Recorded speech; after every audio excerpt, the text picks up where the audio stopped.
This episode of Zone of Tech is brought to you by BoostMobile.com. Want to save some cash on your phone bill and also get $50 off on your phone? Then be sure to head over to BoostMobile.com. Boost Mobile offers you unlimited talk, text, and data, and you don't even need to sign a contract. So hurry up and click the link in the description to get $50 off when you get a new phone by March the 31st. Or simply click here for more great Boost Mobile deals. Hey everyone, and welcome to the Zone of Tech. I'm Daniel, and you know the iPhone 6, right? The upcoming iPhone from Apple. Now I actually did a video on the iPhone 6 just a few days ago, actually 2 weeks ago basically, the iPhone 6 leak design. Now in that video I showed you some leaks and some rumors regarding the iPhone 6. Now unfortunately those leaks turned out to be fake, and I actually mentioned that in my video. Now we also got over 300,000 views on that video, which is simply amazing. So thank you all for that, and most of you suggested me to do another video on the iPhone 6 showing you the latest leaks and rumors of the iPhone 6. So there you go, this is basically all the leaks and rumors of the iPhone 6, all the leaks, all the rumors, everything we have so far regarding the iPhone 6 put together in a video. So there you go, this is my full iPhone 6 leaks and rumors video. So enjoy the video.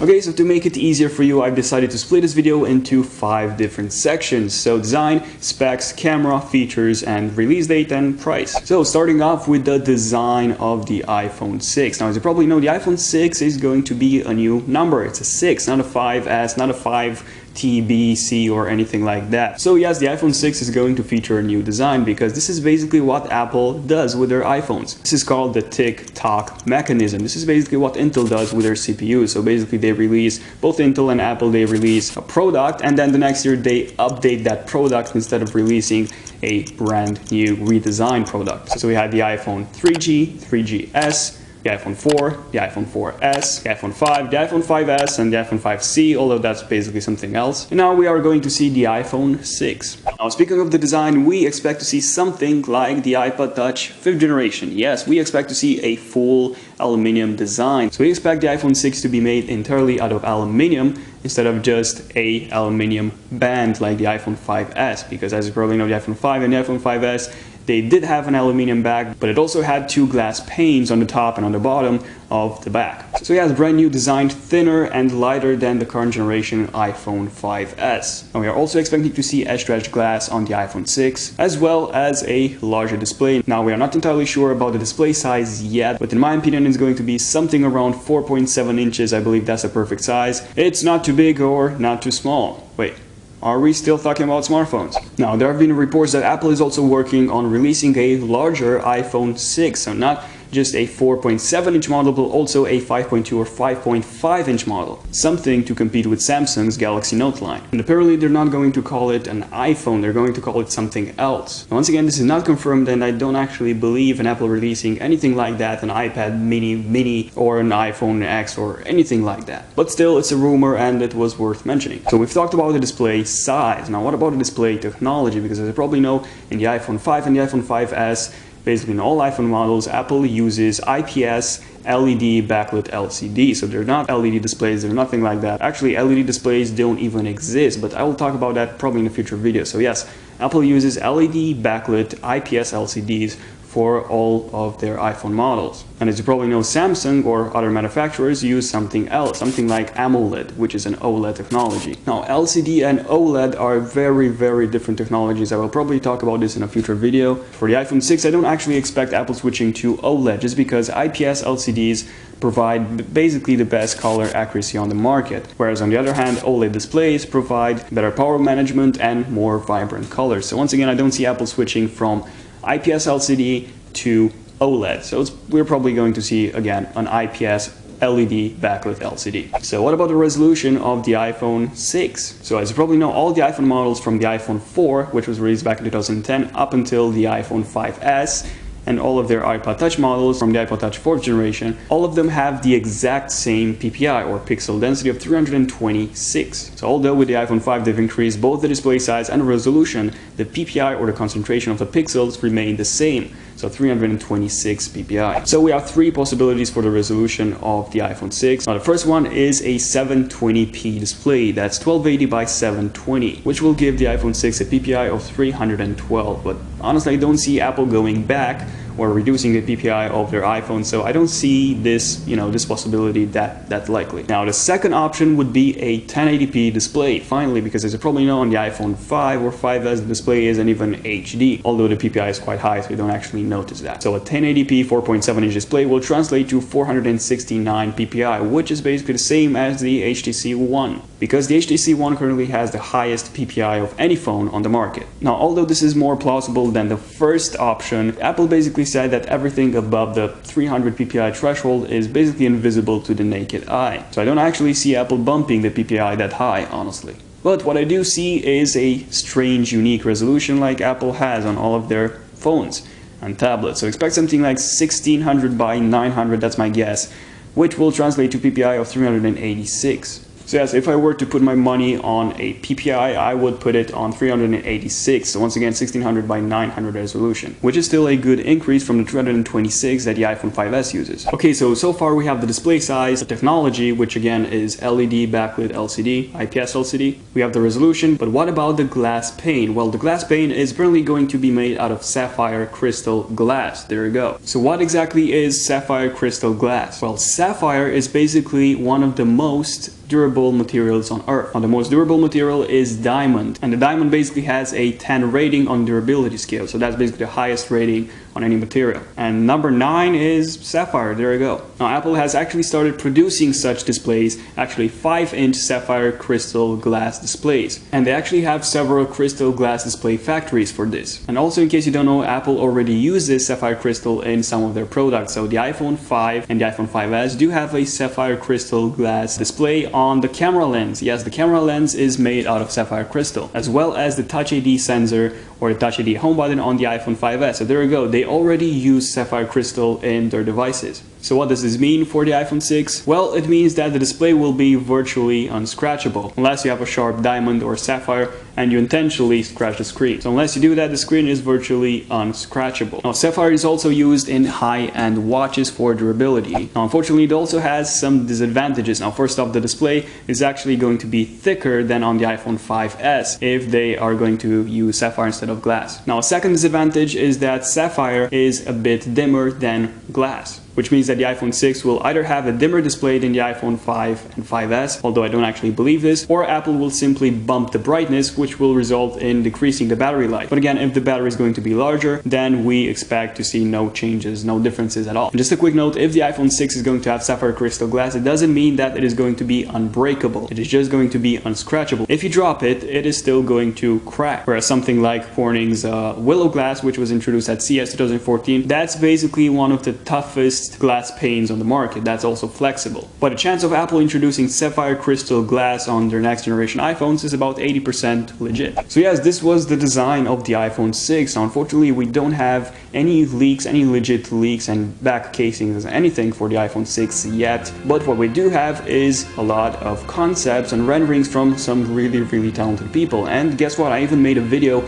showing you the top 5 iPhone 6 concepts. So in case you want to see those concepts, top 5 iPhone 6 concepts, be sure to click on this video or the link in the description for those of you who are on mobile, and you will be taken to that video. Okay, so moving on to section number 2, the specs of the iPhone 6. So in terms of the CPU, expect Apple to release the A8 or the Apple 8 CPU, because as you probably know, the iPhone 5S uses the Apple A7 CPU, and trust me, A7 versus the Samsung A7 is something totally different. Samsung released the A7 CPU back in 2011, I believe, or something, whereas the Apple A7 is totally different than the Samsung A7, so don't mix those. So the Apple A7 CPU was the world's first 64-bit mobile CPU. So expect the Apple A8 to be 64 bits as well, and who knows, maybe even a quad-core CPU, because Apple hasn't made any quad-core CPUs yet. All of their CPU models have been dual-core so far. So yes, who knows, quad-core maybe, clocked at, I don't know, 1.5 GHz, expect something like that, or a dual-core clocked at 1.8. Again, 64-bit. Also expect a better integration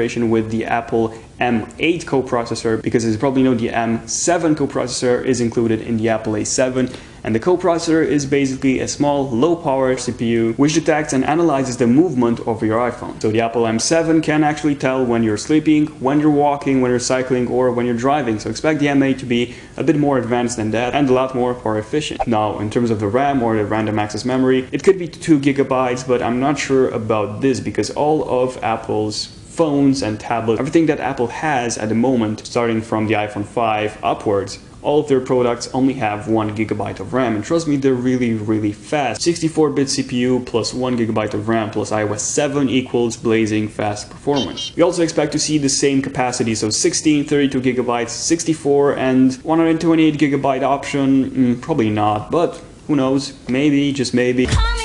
Although I'm not exactly sure about that. Again, non-expandable storage, exactly like on all iPhone models. Now, in terms of the battery, since Apple is going to increase the display size and also the entire size of their phone, they will also have room for a larger battery, because as you probably know, at the moment, the iPhone 5S only has a battery of 1,560 milliamps, which is actually one of the smallest, the smallest battery for any smartphone flagship out there. So expect at least a 2,000 milliamp battery for the iPhone 6, as well as some pretty neat ways of charging that. So hopefully we'll see something like wireless charging on the iPhone 6, but might be something similar to what we have on the Nexus devices or Samsung devices, or it might even be true wireless charging. Now, what exactly do I mean by true wireless charging? Well, true wireless charging means charging your device via Wi-Fi and Bluetooth without even, placing the phone on anything. Basically just, having your phone in a pocket and then charging that device through the Wi-Fi networks. And this is possible. This has actually been demonstrated. This is actually being developed by a Japanese company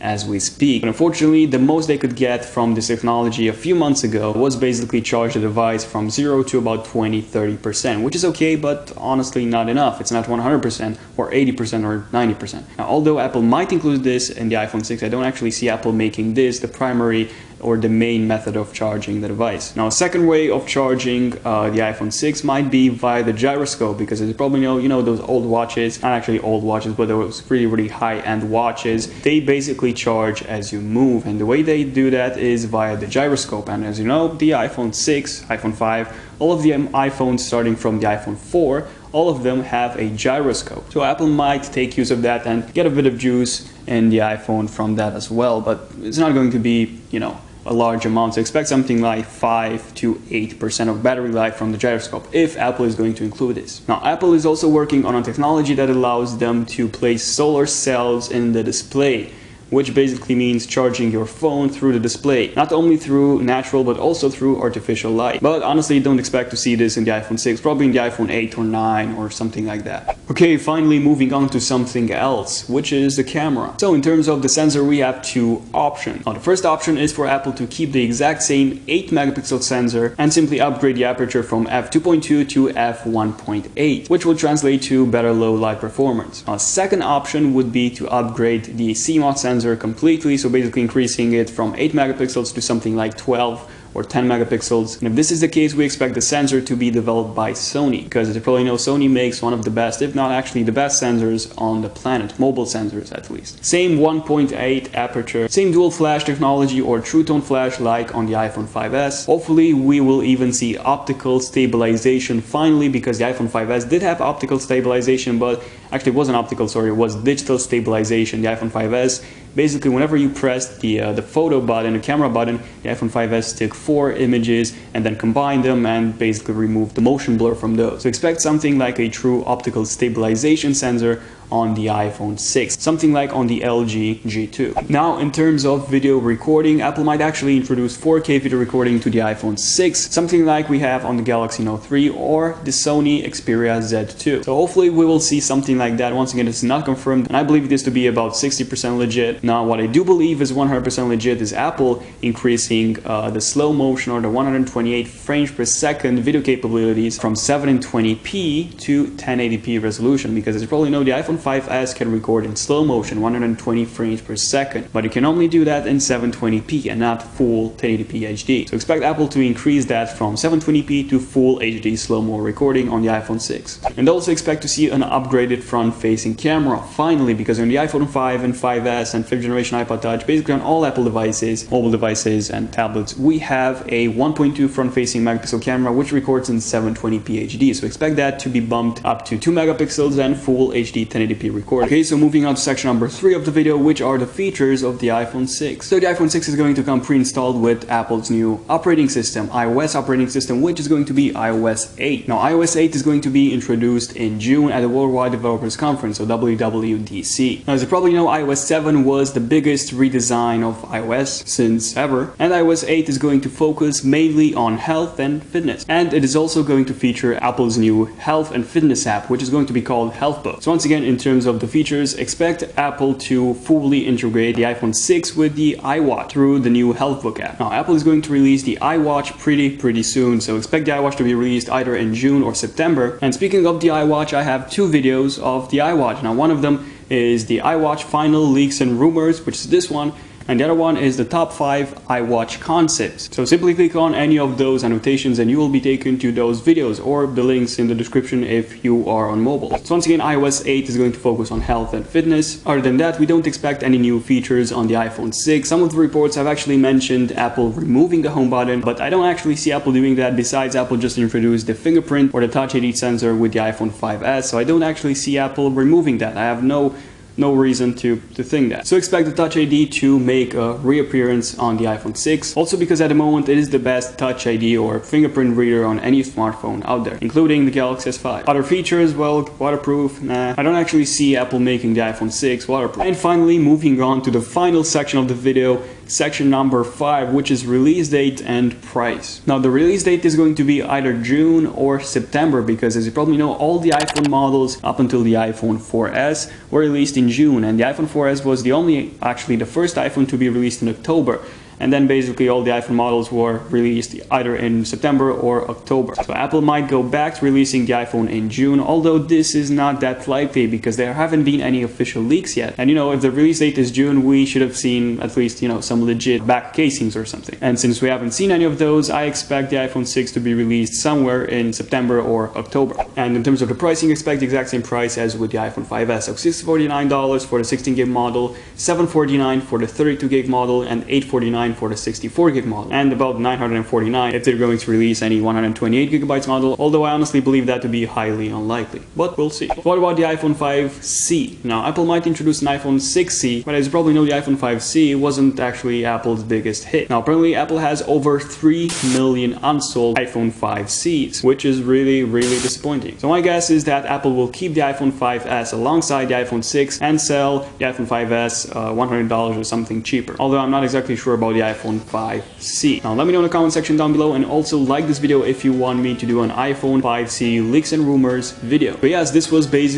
were all the leaks and rumors I had for you for the iPhone 6. But what do you think? Let me know in the comment section down below. What do you think about the iPhone 6? What do you think the iPhone 6 is going to be like? Let me know in the comment section down below. Also, if you have enjoyed this video, be sure to hit the like button down there. Helps me out a lot because I spent a lot of time working on this video, so yeah, it does help me out a lot. Also, if you want to see more iPhone 6, iWatch, Samsung Galaxy S5, basically all the tech videos you want to see, simply subscribe to my channel, Zone of Tech. It is free, you don't have to pay for anything, and you'll get to see my latest and greatest videos on the world of tech. Also, don't forget to check me out on Facebook, Twitter, and Google+, because I constantly post tech updates on those social networks. So, thank you all for watching this video.